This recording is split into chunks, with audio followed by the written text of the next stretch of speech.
তো বন্ধুগণ, ইতিমধ্যেই কিন্তু যুবসাথী নিয়ে 5টি গুরুত্বপূর্ণ বিষয় উঠে এসছে এবং জানানো হয়েছে যুবসাথী প্রকল্পের টাকা দেওয়ার যে শেষ তারিখ, লাস্ট ডেট, সেই লাস্ট ডেট কিন্তু জানানো হয়েছে এবং কাদের কাদের বিডিও অথবা এসডি অফিসে যেতে হবে সেটাও কিন্তু বলা হয়েছে।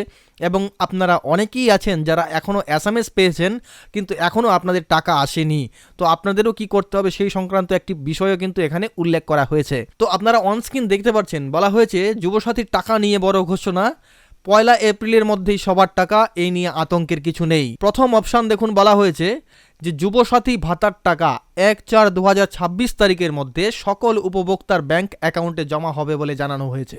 2 নম্বরে বলা হয়েছে যে অনেকেই এসএমএস না পেলেও সবাইয়ের অ্যাকাউন্টেই টাকা পৌঁছবে, আলাদা করে চিন্তার দরকার নেই। 3 নম্বরে বলা হয়েছে টাকা পেতে আপনাকে কোথাও যেতে হবে না, সরাসরি ব্যাংক অ্যাকাউন্টে টাকা জমা হবে। 4 নম্বরে বলা হয়েছে IMFS এর নো ইওর পেমেন্ট স্ট্যাটাসে ব্যাংক তথ্য ভুল দেখালে সংশ্লিষ্ট অফিসে যোগাযোগ করতে বলা হয়েছে। 4 নম্বরে বলা হয়েছে প্রয়োজনীয় বিডিও, এসডিও অথবা মিউনিসিপ্যাল কর্পোরেশনে যোগাযোগ করতে হবে। কারো আগে কারো পরে টাকা এলেও শেষ পর্যন্ত কিন্তু সবাই টাকা পাবেন। তো এই ছিল আজকের ভিডিওর ছোট্ট একটি আপডেট। আপনারা আশা করি বুঝতে পেরেছেন। ভিডিওটি আপনাদের ভালো লেগেছে, ভালো লাগলে অবশ্যই লাইক করুন এবং শেয়ার করে অন্যকে দেখার সুযোগ করে দিন। ধন্যবাদ বন্ধুগণ, প্রথম থেকে শেষ অবধি ভিডিওটির সঙ্গে থাকার জন্য।